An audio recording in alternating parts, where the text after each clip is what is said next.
अस्सलाम वालेकुम my all dear students. जैसे कि आप सबको पता है कि मैं जो है वीडियोस बना रही थी।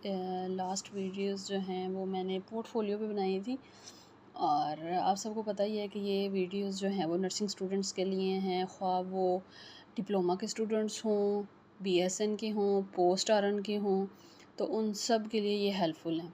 ठीक है, वो स्टूडेंट्स जो अभी स्टार्ट लेते हैं या मतलब जब भी पोर्टफोलियो बनाते हैं उनको ये समझ नहीं आती कि हम लोग इसमें क्या ऐड करें, हम किस तरह से मतलब सीक्वेंस कैसे होगी, चीज़ों की काफ़ी समझ नहीं आ रही होती। और कुछ ऐसे स्टूडेंट्स होते हैं जो के साथ जॉब भी कर रहे होते हैं।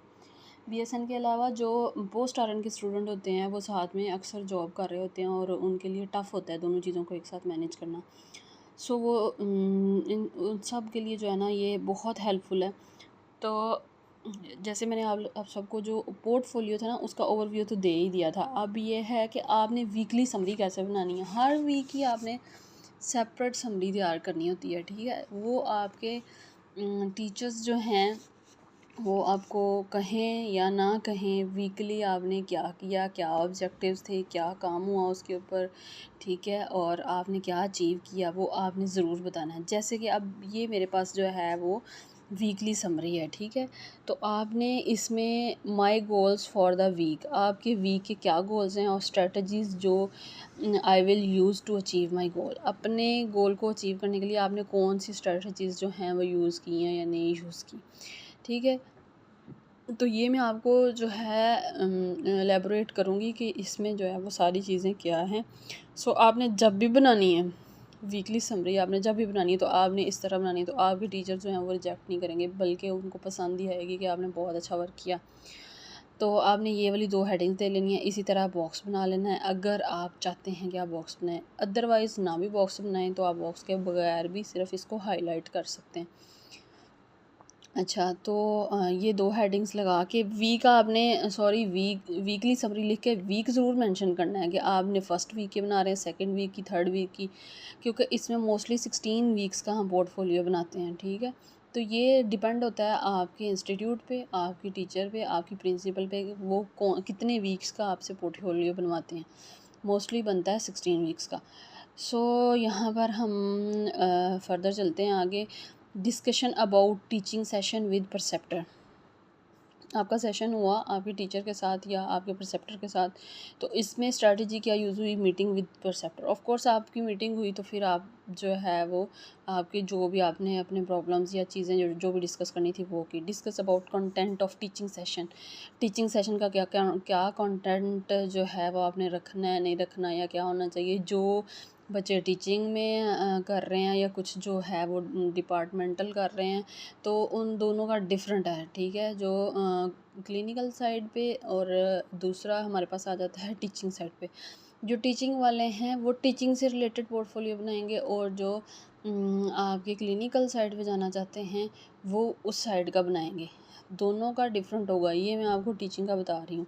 इसमें मीटिंग विद फैकल्टी है, learn how to write comprehensive reflection log. अब कम्प्रीहेंसिव रिफ्लेक्शन लॉग क्या है, अगर आपको इसकी भी ज़रूरत है और आप चाहते हैं कि आपको डिटेल में ये मिले तो आप मुझे कमेंट ज़रूर कीजिएगा। इसमें आपने लिटरेचर रिव्यू लिया है। अब आफ्टर कंप्लीटिंग दिस वीक, ये कंप्लीट जो वीक कंप्लीट हुआ आपके, इसमें 3 ऑब्जेक्टिव थे और आपने इसको डिटेल से पढ़ लिया और समझ लिया और इसके ऊपर एट द एंड आपने रिफ्लेक्शन लॉग जो है वो उसके बारे में लर्न किया। फ़िलहाल आपने उस पर राइट नहीं किया, लर्न किया है कि कैसे आपने लिखना है। अच्छा, specific example of how I achieved my goal this week. अब एग्जांपल्स क्या हैं, meeting with preceptor and discuss the objectives of the week, meeting with preceptor and learn how to write comprehensive reflection लो। वही चीज़ है, सिर्फ आपने उसको एक एग्जांपल के साथ जो है वो एक्सप्लेन कर दिया।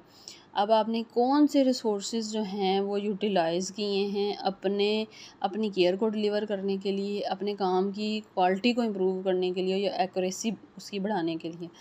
अब गाइडलाइंस फ्रॉम परसेप्टर, ऑफ कोर्स आपको कुछ समझ नहीं आ रही तो आप अपने परसेप्टर से जो है वो पूछेंगे कि हमें इस चीज़ की समझ नहीं आ रही तो हमें इस चीज़ के बारे में गाइड करें। फिर लिटरेचर व्यू जो है वो आपका बहुत इसमें हेल्पफुल होता है।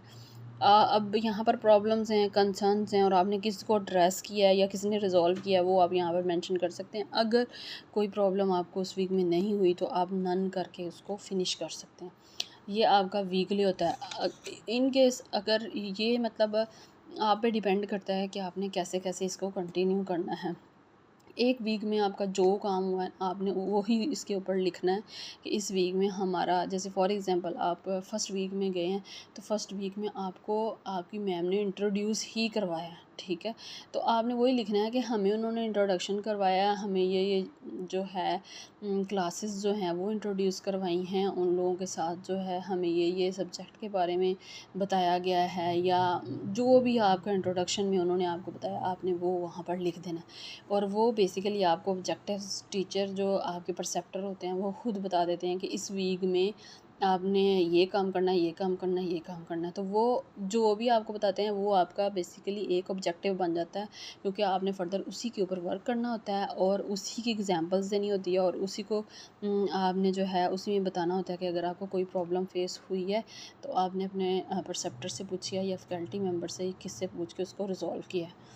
Thank you guys. अगर इसमें कोई समझ नहीं आई आपको या आपको इसमें कोई ऐसी चीज़ जिससे रिलेटेड आप वीडियो चाहते हैं कि बनाई जाए, और वो मैं फिर इंशाल्लाह ज़रूर बनाऊंगी। एक तो कम्प्रिहेंसिव रिफ्लेक्शन लॉग क्या है, अगर किसी को नहीं समझ आई तो वो फिर आप कमेंट कर दीजिएगा, इंशाल्लाह बनाऊंगी मैं वीडियो। थैंक यू, अल्लाह हाफिज़।